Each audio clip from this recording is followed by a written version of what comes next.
Écrasé.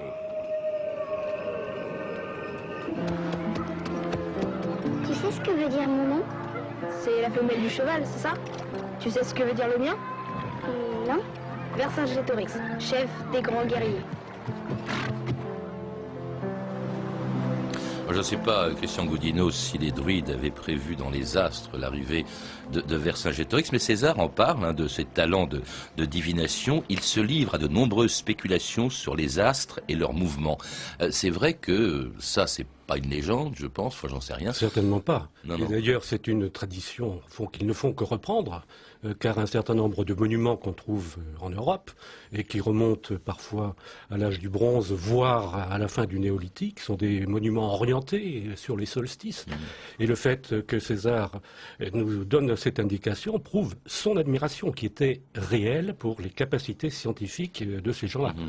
Et d'ailleurs, il y a une autre anecdote qui est tout à fait éclairante. Il y avait un druide à l'époque, juste avant César, qui s'appelait Divitiacos, et qui était un grand dirigeant du peuple éduin, donc les gens de la Bourgogne et du Morvan. Et il est allé, pour des raisons qui sont peu importantes ici, il est allé en ambassade à Rome. Et où a-t-il logé, ou au moins où a-t-il été reçu? Chez Cicéron. Et il a parlé avec Cicéron de tout cela, et notamment des procédés de divination. Alors ça, on peut dire que c'est au fond un de leurs talents, mais de façon générale, la première des choses à laquelle on pense encore aujourd'hui, c'est évidemment la fonction religieuse qui était la leur dans la société gauloise. C'est la première chose qui vient à l'idée. Est-ce qu'on peut dire que ce sont des prêtres, comme je l'ai dit tout à l'heure, Christian Goudineau? Tout dépend de la définition que vous donnez de prêtre. Moi, je dirais que ce Ministre sont d'un culte. des organisateurs du sacrifice et de tous les rituels, qui sont effectivement des rituels religieux, qui sont au cœur de la vie sociale. Est-ce que ça faisait partie de leur culte, le fait d'aller cueillir du gui dans la forêt des Carnutes avec une faucille en or? Je laisse répondre Jean-Louis. Jean-Louis Bruno.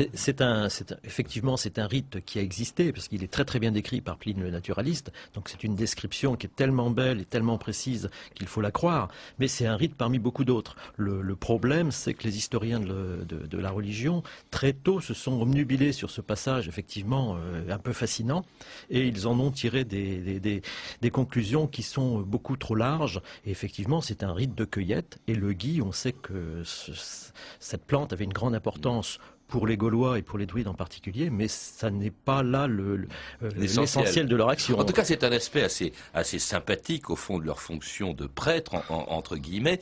Il y en a un qui l'est moins, Christian Goudineau vient de l'évoquer, ce sont les sacrifices, parce que parmi les rituels, il y a bien sûr, et ça a existé, celui des sacrifices, d'abord le sacrifice des animaux. J'étais très frappé en vous lisant de savoir qu'on sacrifiait les animaux, mais on les sacrifiait aussi à Rome et dans d'autres religions, mais ce sont uniquement des animaux domestiques. Oui, ça c'est vraiment très très important. Ça montre bien que les Gaulois ne sont pas différents des Grecs et des Romains. Ils sacrifient des animaux domestiques, c'est-à-dire qu'ils sacrifient une production qui est la leur, qui est la production des hommes. Et contrairement à ce que les historiens de la religion ont toujours laissé entendre, ils ne sacrifient surtout pas les animaux sauvages qui, eux, appartiennent aux dieux.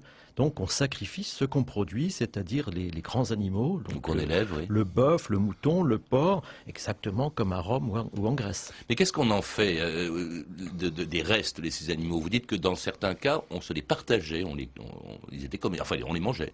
Oui, là c'est le sacrifice habituel sur tous les bords de la Méditerranée, c'est-à-dire que les dieux et les hommes mangent ensemble une partie de l'animal sacrifié. Alors ça, c'était pour les dieux, c'était des offrandes aux dieux. Alors ça, ce sont des sacrifices d'animaux, tels qu'on a pu d'ailleurs en découvrir des vestiges dans un site que vous connaissez bien, qui est Gournay-sur-Aronde. En revanche, on a découvert un autre qui s'appelle Ribemont-sur-Ancre, qui est un lieu de sacrifice. Et là, on s'est dit qu'il y avait peut-être eu des sacrifices humains. Et ça, évidemment, ça a beaucoup terni la réputation des druides. Oui, alors c'est une histoire également qui remonte à l'Antiquité. Donc ça fait partie de l'image caricaturale que les Romains surtout ont voulu donner des Gaulois. Cicéron le premier, dont parlait Christian Goudineau à l'instant, qui indique que les Gaulois pratiquaient le sacrifice humain à tout va. Évidemment, ça n'est pas vrai. Et ils ont certainement sacrifié des humains, comme beaucoup de civilisations de c'est vrai. l'Antiquité. Y compris Rome. C'est vrai, bien sûr, mais pas dans les quantités qui nous sont données, et ce sont quand même des choses archaïques qui méritent d'être reprécisées, justement. Parce que justement, dans l'exposition de ce catalogue, enfin dans le catalogue plutôt de l'exposition dont je parlais tout à l'heure, il y a quand même des squelettes qui ont été empalés littéralement ensemble. Oui, alors ça, c'est plutôt des choses qui sont à mettre au titre des rites guerriers, du traitement des morts, et notamment des guerriers vaincus. Donc effectivement, les Gaulois avaient d'étranges pratiques avec les corps des guerriers, c'est-à-dire qu'ils en faisaient des trophées. Ils piquaient leur crâne, par exemple. Voilà, c'est bien qu'on a trouvé des squelettes sans crâne. C'est ça, c'est exactement ça. Donc le guerrier prenait le crâne pour lui-même et il offrait le reste du corps, ainsi que les armes, enfin tout le reste de toute façon aux dieux. C'est le trophée.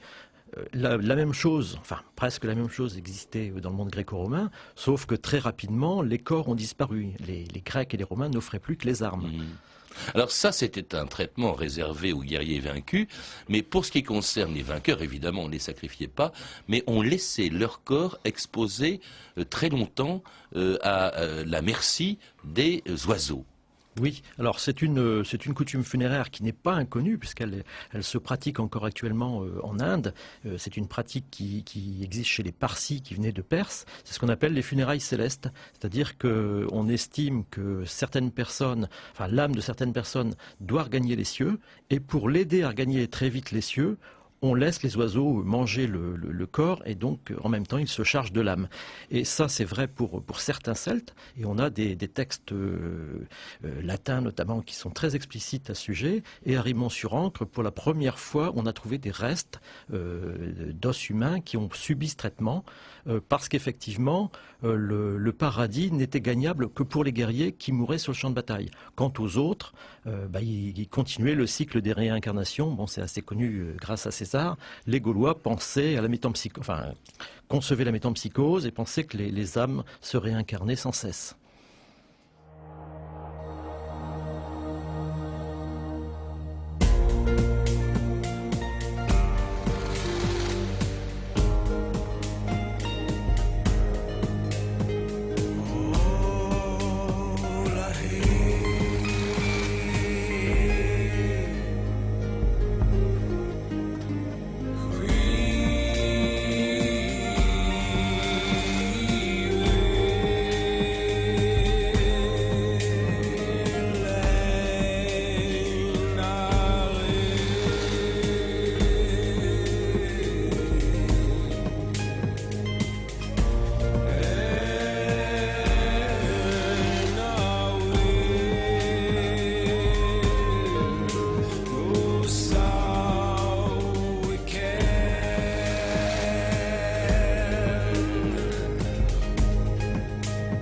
Druidic Lands, les pays des druides, Alan Stivell, une espèce de barde celtique égaré au XXe siècle. Les bardes et les druides, c'était pas la même chose, hein, Christian Godineau. Disons qu'à l'intérieur d'une vaste corporation qui s'occupait des aspects religieux et des aspects sociaux, on pouvait distinguer diverses catégories. Et les bardes, eux, avaient pour fonction essentielle de rédiger des textes, d'écrire des poèmes et peut-être même d'organiser telle ou telle cérémonie. Autrement dit, il ne faut pas confondre le barde Assurance Tourix avec le druide Panoramix. Hein. Assurance Tourix, c'est pas tout à fait la même chose qu'un barde. C'est le roi, si je ne me trompe, non ? Non, je suis pas sûr. Enfin, on a vérifié ce matin, mais je crois pas. Enfin, peu importe. En tout cas, les druides n'avaient pas que des fonctions religieuses. Christian Godineau, en parlant d'eux, d'ailleurs, dans le Nouvel Observateur un jour, vous m'avez fait beaucoup rire parce que vous avez eu cette phrase parlant des druides. Ce sont des énarques polyvalents. J'avais complètement oublié non, mais c'était assez oui. juste, parce qu'au fond, ce sont des savants, mais qui savent tout faire, plus ou moins bien. Hein, mais alors aujourd'hui, je ne ne dirais peut-être plus ça exactement, car je me suis rendu compte que leurs connaissances scientifiques étaient beaucoup plus importantes que je l'imaginais, et je ne les attribue pas aux énarques. Bon, mais ce sont, vous le rappelez, des magistrats qui rendent justice, hein, les peines capitales, qui règlent des différends entre les Gaulois, entre les États aussi, entre les tribus. Et puis aussi, un rôle très important, ce sont des savants, et à ce titre, chargés de l'éducation, au fond, des jeunes. Hein. C'est la transmission du savoir se fait par les druides, ce sont un peu les profs de l'époque. D'une certaine manière, oui, mais il faut bien voir que cette éducation-là est réservée aux